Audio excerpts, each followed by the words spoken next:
Fala galera, tudo bom? Tio Uli na área.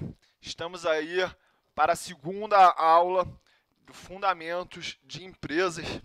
E depois de termos aprendido sobre como olhar um balanço patrimonial, uma demonstração do resultado do exercício, vamos para a prática, tá?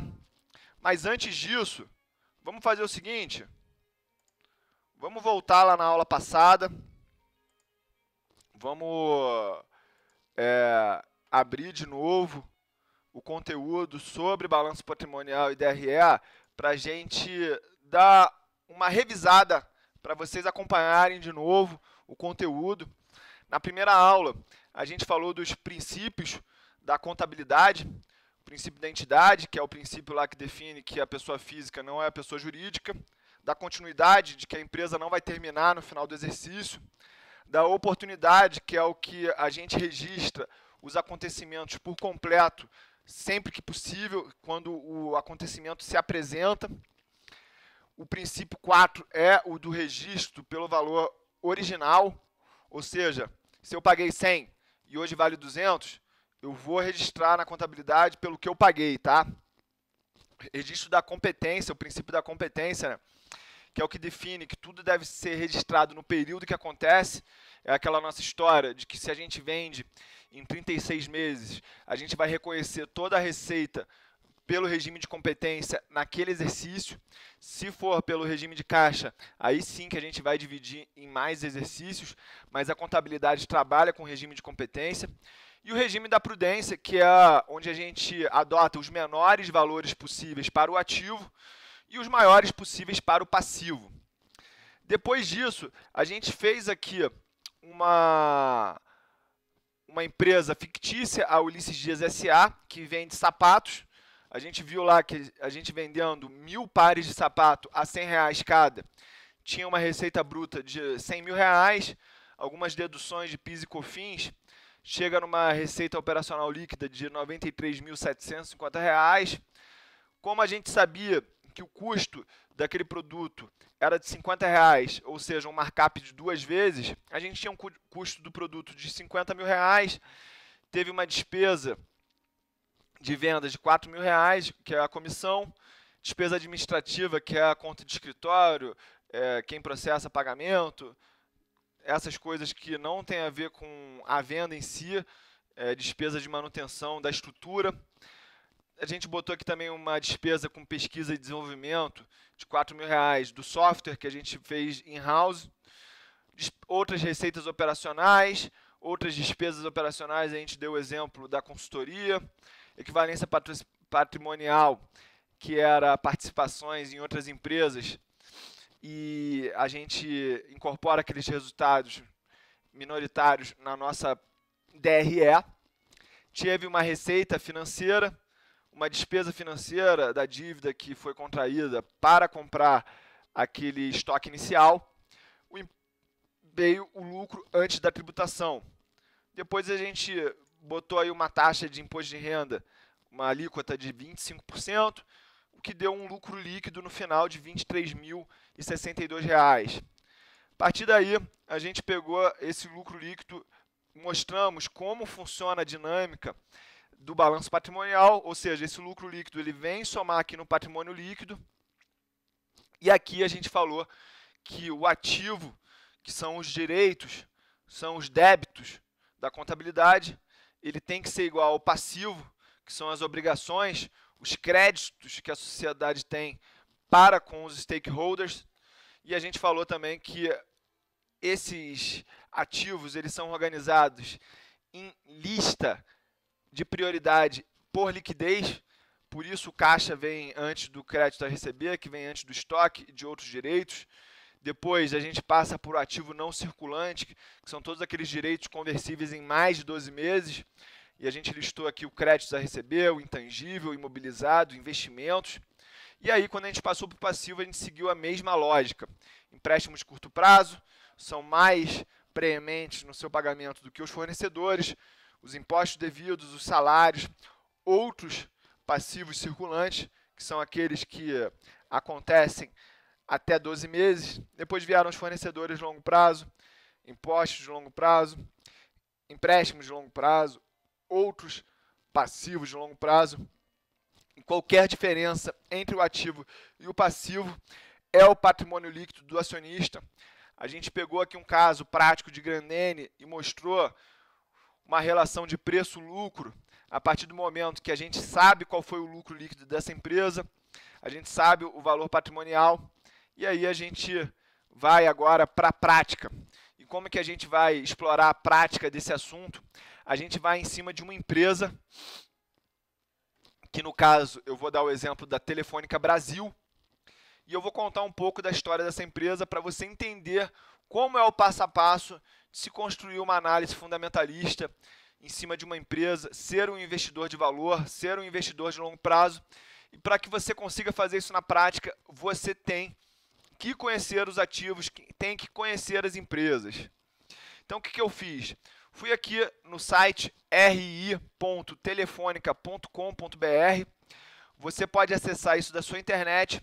E aí eu fui fazendo o histórico da empresa, entendendo aqui a lógica dela. Todas essas informações você encontra aqui no site da própria empresa. Então, vamos falar aqui da Telefônica, da história dela. A Telefônica, ela nasceu lá na antiga Telebrás, que através das suas subsidiárias adquiriu quase todas as empresas telefônicas do Brasil, tornando-se um monopólio na prestação de serviços públicos de telecomunicações em quase todas as áreas. Isso aqui aconteceu na década de 70, tá, pessoal? Aí, em 1998, antes da sua privatização, sob a Lei Geral das Telecomunicações, isso aí foi conduzido pelo ex-presidente Fernando Henrique Cardoso, o sistema Telebrás foi reestruturado para formar 12 novas empresas holdings. E em julho de 98, o governo federal privatizou o sistema Telebrás, vendendo substancialmente todas as ações nas novas companhias holdings. Para quem não tem idade suficiente, não chegou a viver isso, antes desse momento, era um status muito alto você ter um telefone. As pessoas listavam isso no seu imposto de renda no final do ano. Uma linha telefônica custava por volta de $5.000, com ágio que acontecia no mercado. E aí, com a privatização, houve uma democratização da telecomunicação no Brasil.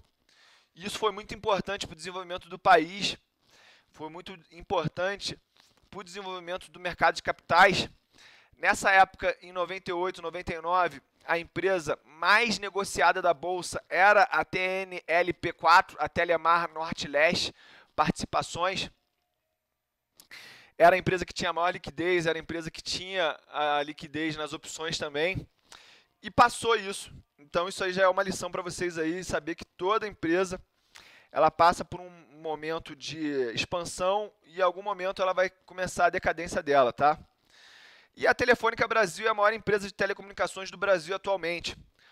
O portfólio de produtos dela é completo e é convergente, ou seja, eles tentam se encontrar num funil lá no final. Eu, por exemplo, sou cliente da Telefônica, da Vivo, aqui no Brasil. Eu também sou acionista dessa empresa, só para dar um disclosure aqui para vocês. Então, eu consumo a banda larga, eu consumo telefone móvel, eu consumo a TV a cabo. Então, é uma empresa que ela tende a te servir de todas as maneiras. Ela tem uma concorrência que não pode ser subestimada. A gente está falando de Claro, a gente está falando de TIM, a gente está falando até da empresa que está em recuperação judicial, a Oi, mas a Telefônica é a líder, porque ela oferece voz fixa e móvel, banda larga fixa e móvel, ultra banda larga, dados e serviços digitais, TV por assinatura e serviços de tecnologia de informação, tá? Significa que ela não atende somente clientes pessoa física, ela atende clientes pessoa jurídica também, assim como bancos, empresas. Ela pretende adicionar negócios de maior valor, como planos pós-pagos, expansão da rede de fibra, lançamento de novos serviços para o público residencial e corporativo. No segmento móvel, a Vivo continua liderando com quase 32% do mercado. Isso é relevante porque num negócio de altos custos fixos, ela conseguir diluir isso numa base grande de clientes é um diferencial de competitivo por custo, tá? A Telefônica Brasil encerrou o ano de 2008 com aproximadamente 1.600 pontos de vendas entre próprios e administrados por revendedores autorizados, ou seja, franqueados basicamente, e aproximadamente 12 mil pontos de vendas em redes varejistas, além de canais remotos como televendas e online. Ou seja, ela pode botar um quiosque dentro da loja da Casas Bahia, do Ponto Frio e de vários outros varejistas de grande porte no Brasil, tá? Então ela tem uma capilaridade bem alta, ela chega em mais de, vou falar aqui agora, mais da metade dos municípios do Brasil. Eu vou mostrar aqui um pouco dos números dela. Ela tem 95 milhões de clientes ao final de 2018, 75 milhões de clientes na operação móvel, 22 milhões de clientes na operação fixa. Ela tem presença em mais de 3.100 cidades. Ela fechou 2018 com 32 mil funcionários. A banda larga dela atingiu mais de 7.400 mil clientes, né? 7 milhões e 400 mil clientes. Linhas de serviço, ela alcançou 13 milhões de clientes. E quando a gente fala de TV por assinatura, a gente está falando de 1.567.000 clientes, tudo ao fim de 2018. Ou seja, dados muito atualizados para quem está vendo essa apresentação hoje, no dia 3 de março. Vamos falar aqui um pouco da governança corporativa dela também, que é relevante. O acionista controlador é o Grupo Telefônica, é um grupo espanhol com mais de 90 anos de atuação, presença em 21 países. Ela opera na Espanha e países de língua espanhola através da marca Movistar. Na Alemanha e na Inglaterra, ela opera através da marca O2. No Brasil, ela opera através da marca Vivo. Ela tem 343 milhões de acessos no mundo, mais de 125 mil empregados, e aí quando você compara com os 32 mil funcionários no Brasil, você vê que o Brasil representa uma parte relevante do negócio da Telefônica no mundo, e ela tem receitas de 52 bilhões de euros em 2017. Esse aqui não está tão atualizado, mas para você ter noção, esse é um setor já consolidado, então não apresenta taxas de crescimento muito altas, e isso é importante na hora da gente entender perspectiva de crescimento, por que ela tem um preço sobre lucro não tão dilatado. Outra coisa importante de entender é quem está no comando da empresa, por isso eu listei aqui a diretoria executiva, o Christian Mawad Gebara. Ele era diretor de operações da Telefônica do Brasil e atuou como diretor de receita desde 2015. Isso aqui é uma coisa importante da gente entender. Você tem que entender qual foi o caminho do CEO até essa posição, porque de alguma forma mostra qual é a prioridade da empresa no atual momento. Se o atual CEO era diretor de receita, a gente com certeza pode entender que geração de receita é uma prioridade na empresa, e isso a gente soma a informação que eu dei aqui, que ela não é uma empresa de crescimento. Então, ela encontrar disrupções dentro do próprio negócio para expandir a receita é algo super relevante no longo prazo, tá? Outra coisa importante é que o mandato do Christian tá o processo de integração operacional das marcas Vivo e Telefônica e o lançamento e expansão da rede 4G para 140 municípios, tá? Quando a gente chega no conselho de administração, a gente encontra o presidente Eduardo Navarro de Carvalho, que antes de ingressar no Grupo Telefônica foi consultor da McKinsey, onde liderou o projeto de telecomunicações e infraestrutura da América Latina, Europa e África. Ou seja, o presidente do conselho, Eduardo Carvalho, ele tem intimidade com o setor e ele conhece o setor numa perspectiva mundial, global. Ele é formado em engenharia metalúrgica pela Universidade de Minas Gerais do Brasil. Quando a gente olha a composição acionária da Telefônica, a gente vê que a Telefônica Internacional detém 73,58% das ações, enquanto os minoritários detêm 26,28% das operações. A tesouraria ela completa essa composição acionária com 0,14% do capital, se eu não me engano.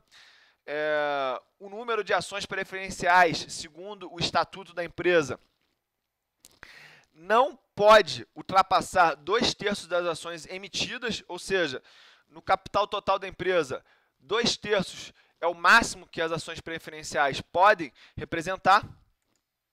As ações preferenciais não têm direito a voto, mas elas têm prioridade no recebimento de dividendo em 10% maior que o atribuído às ações ordinárias. E aí as pessoas vão perguntar, pô, tio Uli, por que então que as ações preferenciais não são 10% mais valiosas em termos de cotações do que as ações ordinárias? Porque apesar do modelo de avaliação das empresas, das ações, passar pelo fluxo futuro de dividendos descontados a valor presente por uma taxa de desconto, não é só isso que uma ação vale. Ela vale a liquidez dela, ela vale o potencial de reorganização societária que aquele negócio pode ter. Então, são vários fatores, os dividendos são apenas um. Significa que esses fatores eles são igualmente valiosos? Não. Eu acredito que os dividendos eles têm um percentual maior dessa valoração dos ativos, mas isso aí é volúvel no tempo, ou seja, terão momentos onde os dividendos representarão maior parte da avaliação de uma ação, tem outros momentos que isso vai perder valor percentual relativo, tá? Então a gente tem que saber lidar com essa volatilidade da representatividade de alguns fatores na valoração de alguns ativos, tá? Outra coisa importante de falar no estatuto é que 25% do lucro líquido ajustado será obrigatoriamente distribuído como dividendo mínimo obrigatório a todos os acionistas.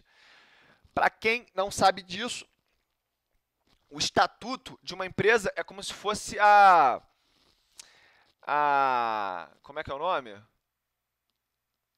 A regra geral do país lá, Constituição. O estatuto é equivalente à Constituição.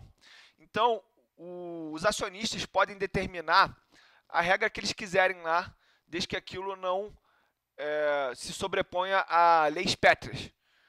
E o dividendo obrigatório é uma dessas questões que podem ser votadas pelos acionistas.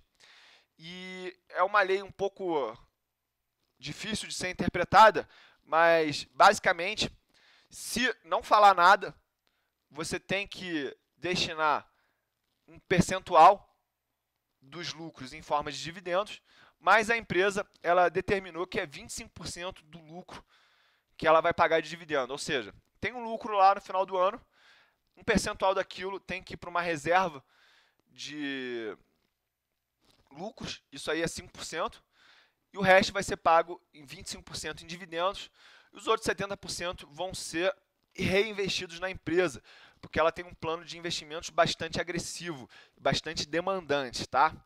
Então, essa é a regra que os investidores iniciantes que estão escutando esse vídeo têm que se atentar.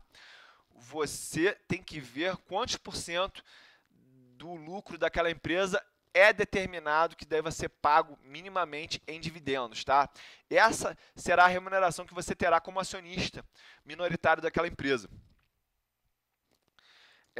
Falamos aqui de governança, falamos do negócio, falamos da história, da Telefônica Internacional, da sua base de cliente. E agora eu vou aqui para a apresentação dos resultados de balanço patrimonial e demonstração do resultado do exercício para a Telefônica.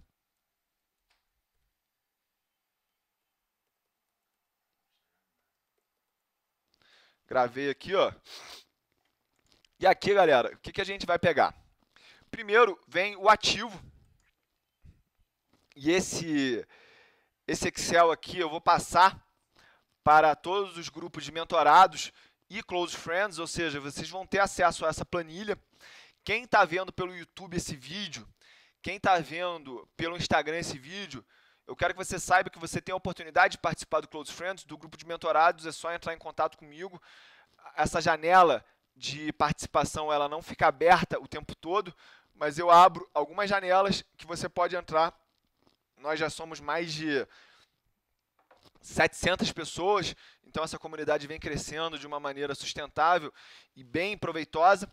E aqui a gente vai falar e a gente distribui alguns desses conteúdos. O próprio MindMeister que eu fiz ali no início também vai para o grupo de mentorados e close friends. Então a gente vê aqui ó, que o ativo total da Telefônica ao final do exercício de 2018, e aqui a gente vê a data, aqui a gente vê a conta, ó, ativo total alcançou 102 bilhões de reais. Ela apresentava um caixa de 21,7 bilhões. E como é que eu cheguei nesse valor? Não, falei errado, gente, desculpa. O caixa dessa empresa estava em 3,3 bilhões de reais. O ativo circulante aqui, ó, está em 18,3 bilhões de reais. E aqui eu vou botar uma colinha para vocês, tá? As macrocontas, elas são essas aqui, ó. O ativo total é uma macroconta que dentro do ativo total está o ativo circulante. O caixa está dentro do ativo circulante. Então, o que vai ser esses 18 bilhões 362 milhões? Será a somatória de todas essas contas aqui, ó. Deixa eu ver. Não, eu tenho que fazer o seguinte, eu tenho que vir aqui, aí clientes é mais uma, estoques é mais uma, impostos é mais uma, despesas é mais uma. E outros ativos é aqui, ó. Tá vendo que eu selecionei isso e deu essa conta aqui, ó.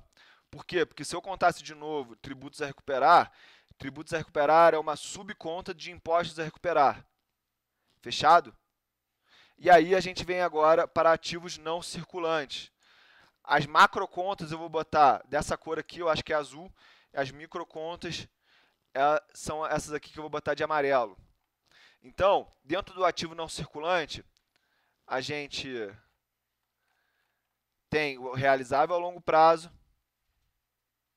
E a gente vê aqui o histórico dessas contas desde 2011. Dentro do realizável a longo prazo, a gente tem aplicações financeiras avaliadas a valor justo no longo prazo. Então, a gente entra aqui. Dentro do realizável a longo prazo, a gente tem contas a receber de longo prazo. A gente soma isso aqui.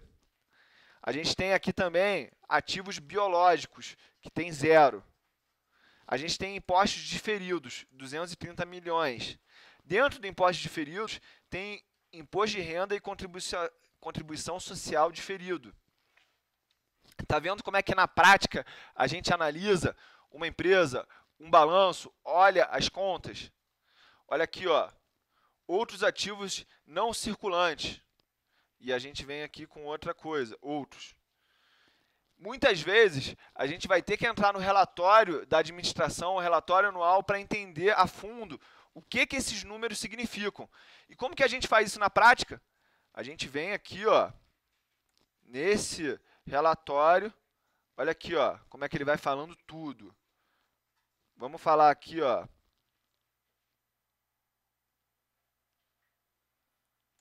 Deixa eu aumentar.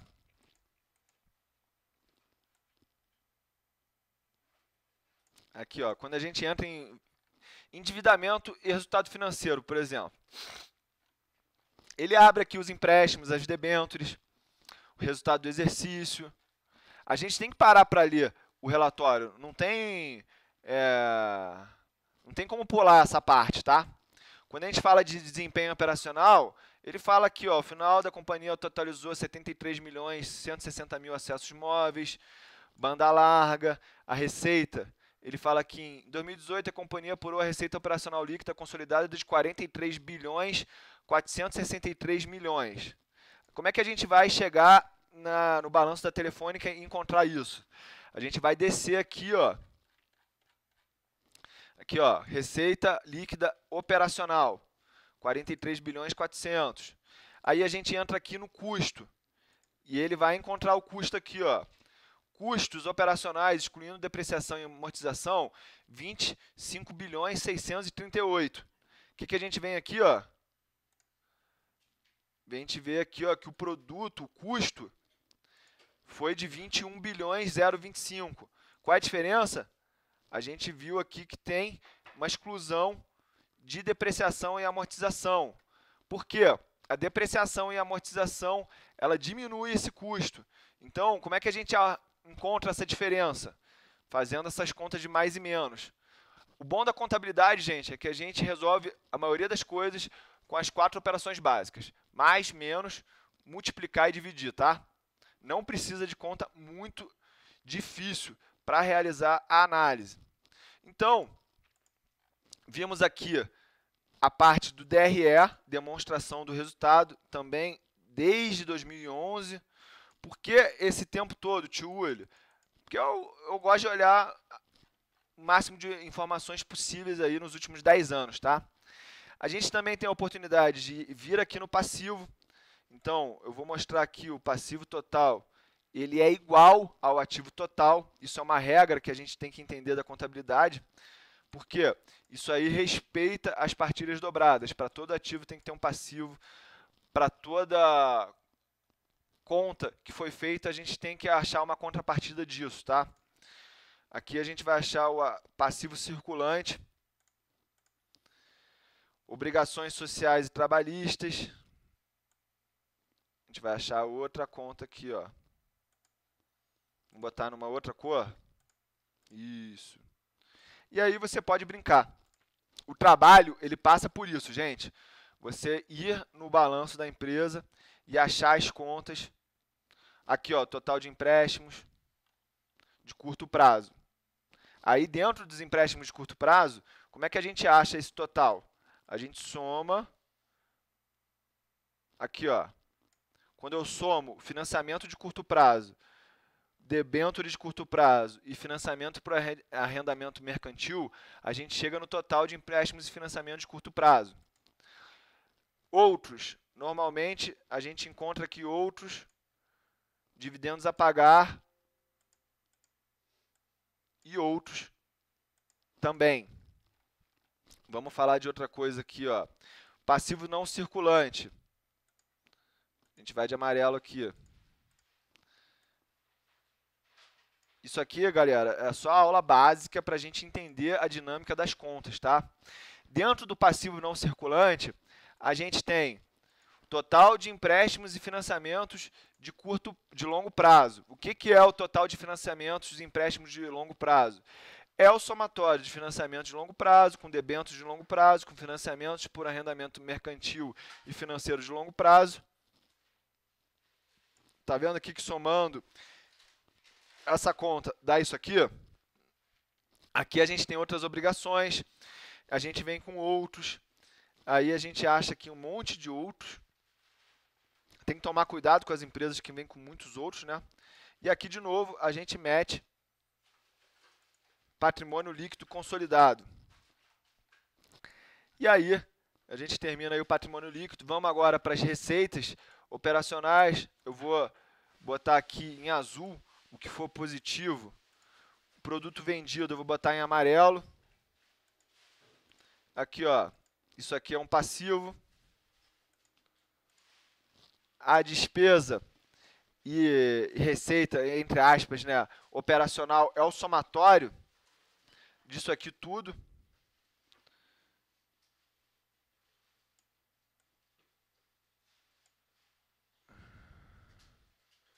Aí, viu? Aqui, ela teve outras receitas operacionais de 4 bilhões e outras despesas operacionais de 1,6 bilhões. Isso aqui tem um saldo, tá? Esse saldo, ele é somado com isso aqui, com perdas não recuperáveis, que vai dar a despesa administrativa com vendas no total. Essa diferença aqui é um pouco disso menos isso. Vamos botar aqui também a equivalência patrimonial, ela é um ativo. Ela tem também a receita, o lucro antes dos juros e impostos, que é o famoso EBIT. Isso aí é uma conta importante para a gente chamar a atenção.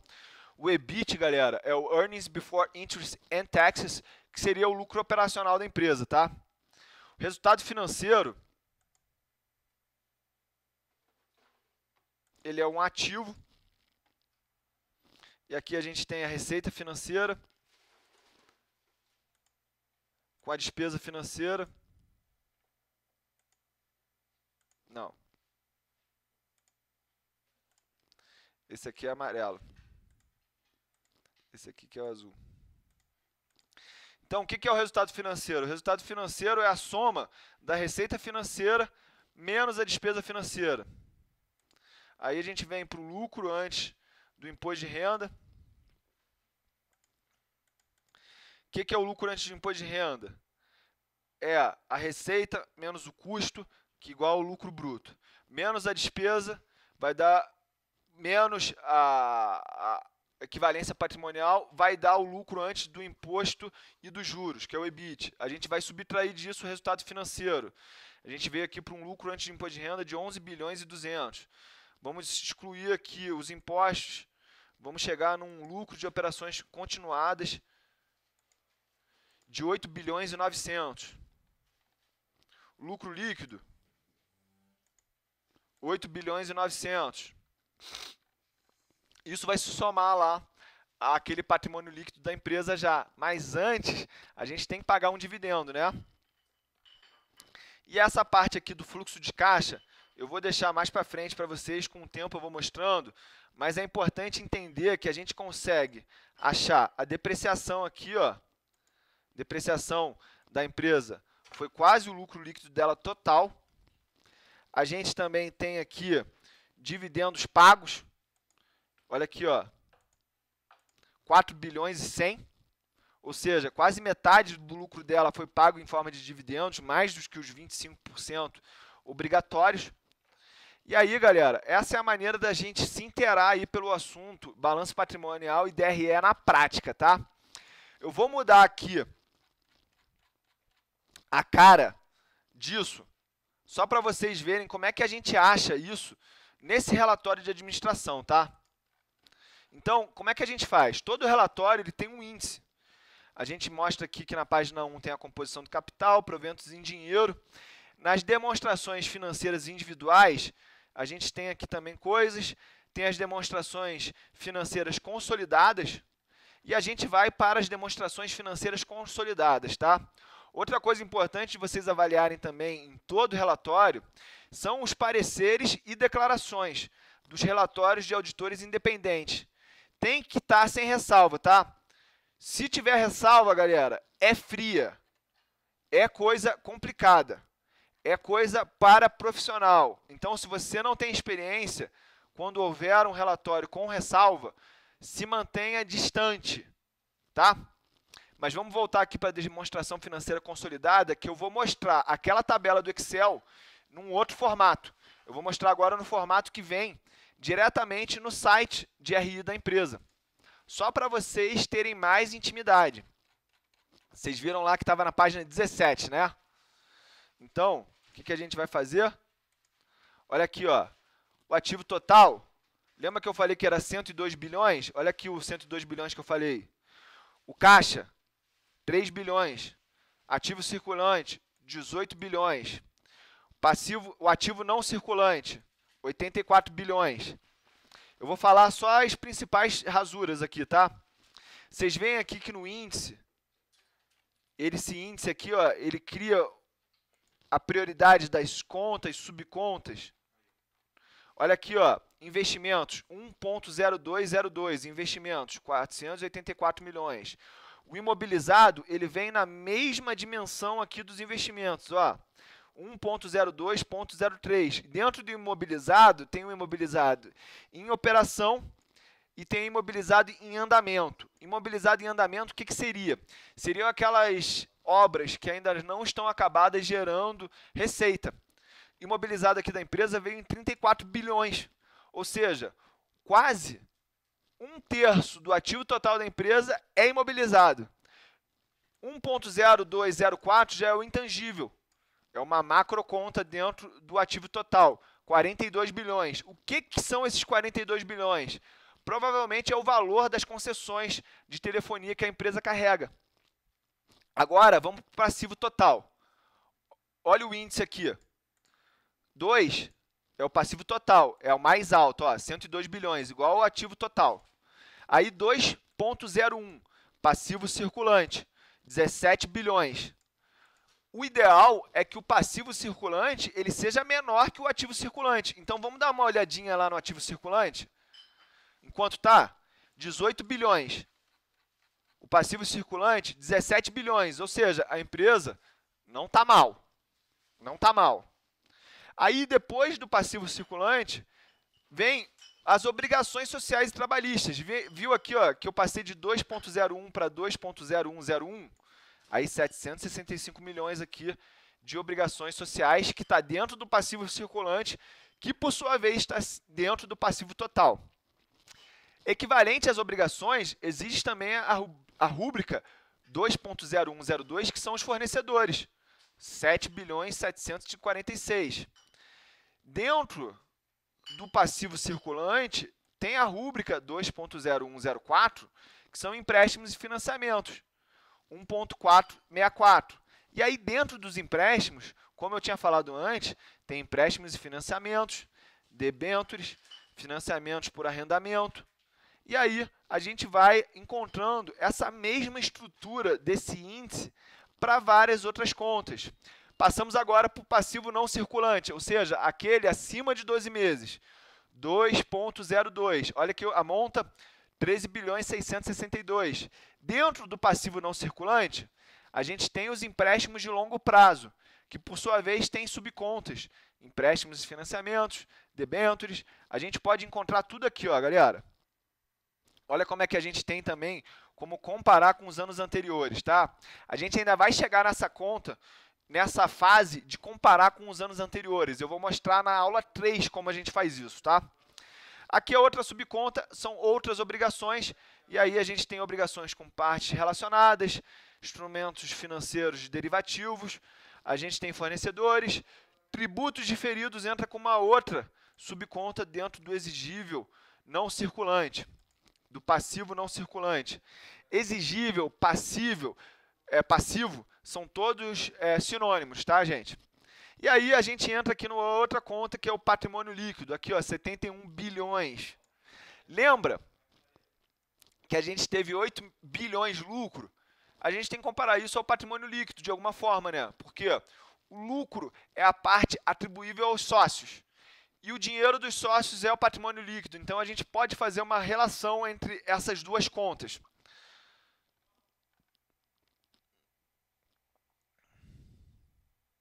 Lembra que eu falei que 5% do lucro ele tem que ir para o lucro de reservas? Reserva de lucro? Olha aqui essa reserva de lucro aqui, ó. Ela está atualmente em 6,7 bilhões de reais. Alguma hora isso aí vai crescer tanto que a empresa vai poder distribuir ainda mais dividendos. Mas isso a gente tem que estudar mais um pouco para saber quando isso acontece, tá? E aí cheguei no DRE. Isso aqui eu estou olhando tudo as demonstrações financeiras individuais, tá, gente? A gente pode e a gente deve olhar a parte consolidada, tá?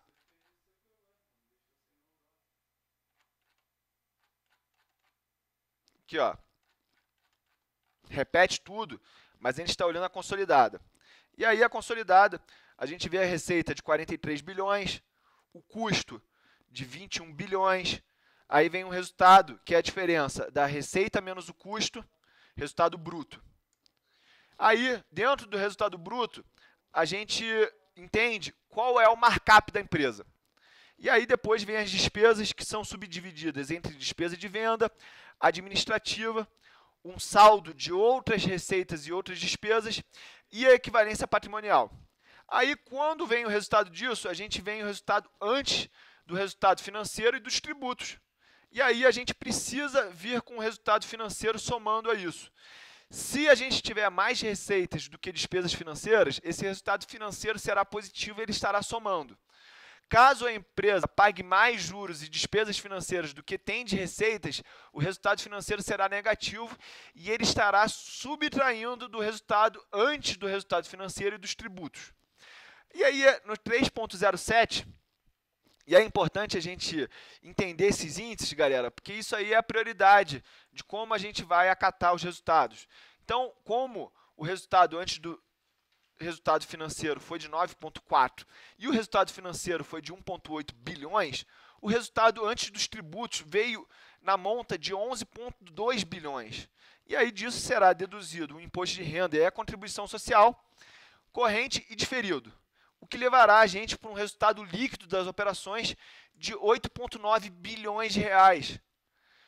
Isso será dividido pelo número de ações e a gente vai lá ter um ganho por ação, que é o que a gente vai usar na hora de fazer o resultado por ação, tá?